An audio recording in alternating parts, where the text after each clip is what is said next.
So, for what do you thirst? Tricky question.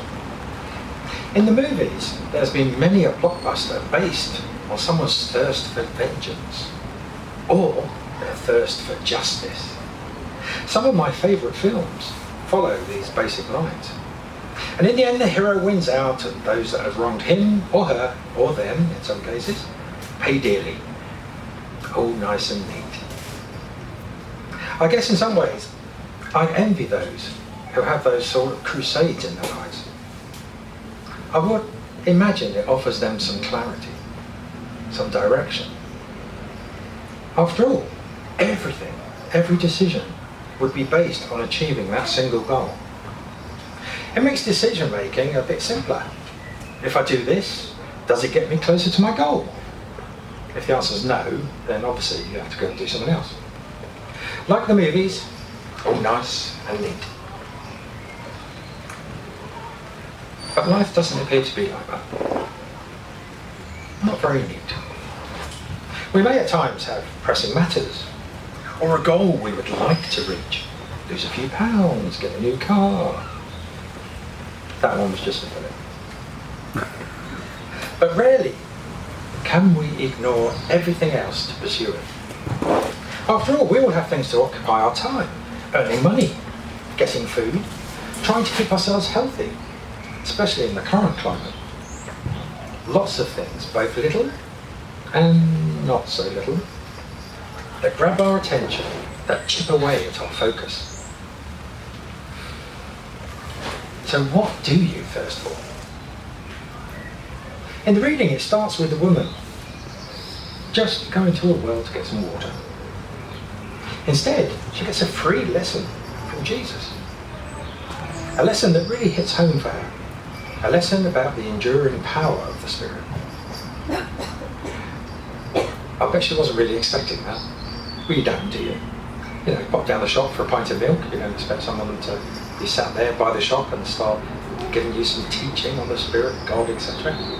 You expect to go in, pick it up, and go home. And her goal was just to pop down to the well and get some water. Instead, she leaves her bucket and goes back to tell everyone what Jesus has said to her. So goals change. The things we try to achieve, try to get, they change. They change with time, with experience, and, as we know currently, with events beyond our control. Sometimes we hear something that changes our whole thought process, our whole view of the world. It seems to me that this woman, unknowingly perhaps, was thirsting for something more in her life than just living, than just getting by. Something that would take her beyond what she knew, what she had grown up with. Something bigger than her. Jesus mentioned that the water he offered would grow to a spring. That's great imagery, isn't it? For how the Holy Spirit, once received, can grow until it flows freely from us. A spring that constantly quenches the thirst for something greater, something bigger, something way beyond ourselves. If only we could all have that same encounter, that meeting at the well. Well, I believe we can, and in fact that we do. Obviously, it's not exactly the same.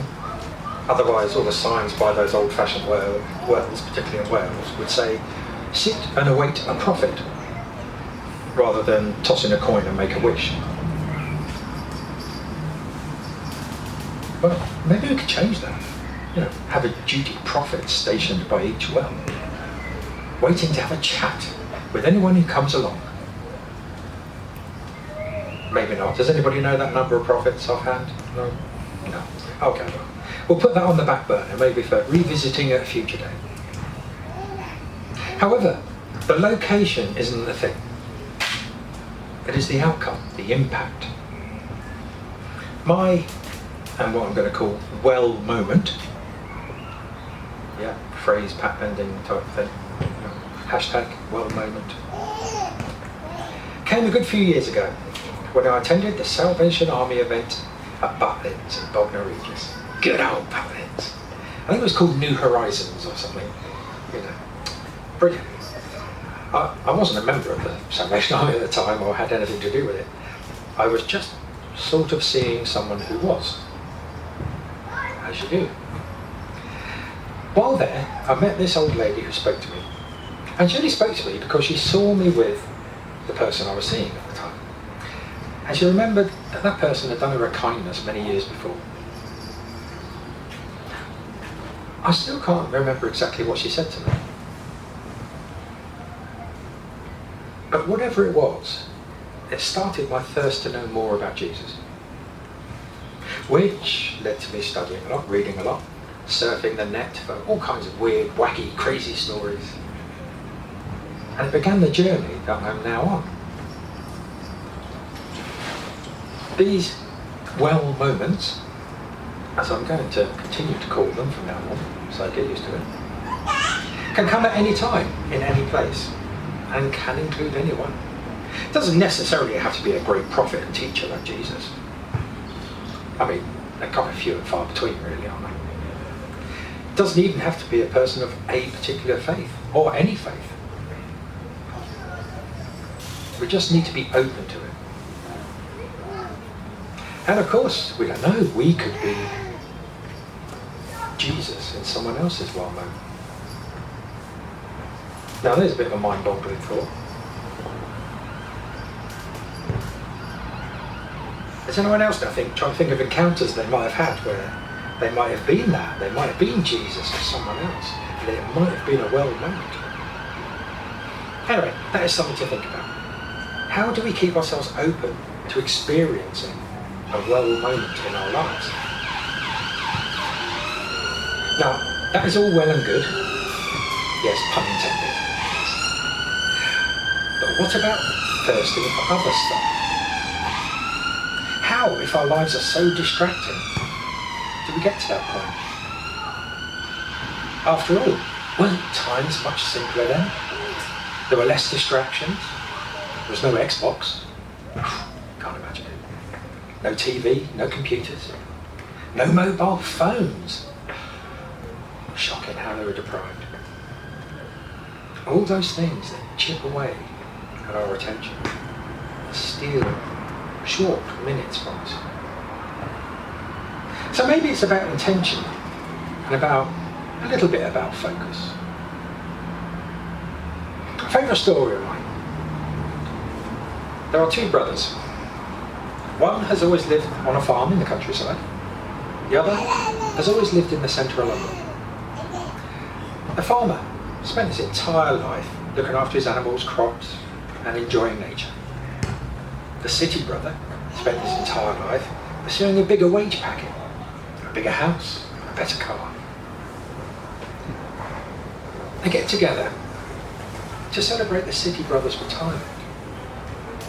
And on their way to the restaurant, somewhere in London, they pass a small square. The farmer turns and says, "Do you hear that?" His brother looks at him puzzled and says, "What?" "All I can hear is the blooming traffic." The farmer points to the small square. And sure enough, once he is made aware of it, the city brother hears birdsong. "Wow," he says, "I've never heard that before, and I pass this way often."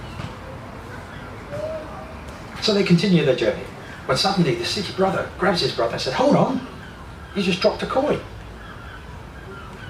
The farmer looks puzzled. "Did I?" The city brother replies, "Yes, I heard it hit the ground." He looks down and quickly finds it. The farmer says, "I didn't hear a thing."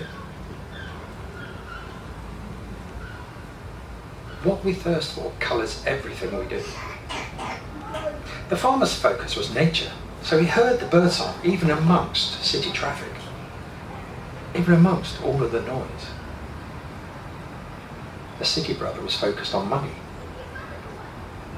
so he heard the coin drop.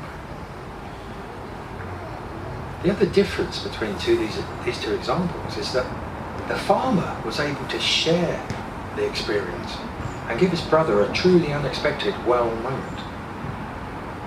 Whereas all the city brother could do was return a coin to him. If our main focus, our goal, is to be more like Christ, to get closer to God, then opportunities to share that will appear. Or perhaps it is that we will recognise those moments more easily. And even if we don't spot the moment, just by being who we are, by maintaining that focus, we will be Jesus for someone else in this scenario. Moments like the one experienced by the Samaritan woman at the well will happen for those around us. And if we're lucky, they happen for us as well. So whether you call it focus, intention, life goal, or any of the other great words and phrases that seem to bounce around the spiritual circles these days, the important thing is to be open to sharing and receiving the wisdom contained in every encounter, every interaction, every conversation. We may never know who in any of our encounters is Christ and who is the Samaritan woman. But each one teaches us and helps us to grow.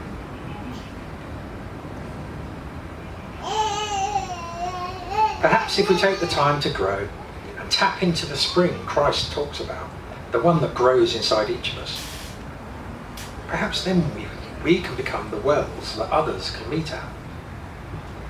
So maybe that is the lesson from this encounter, that the spring of living water in each of us was always meant to be a well, to be freely shared with others.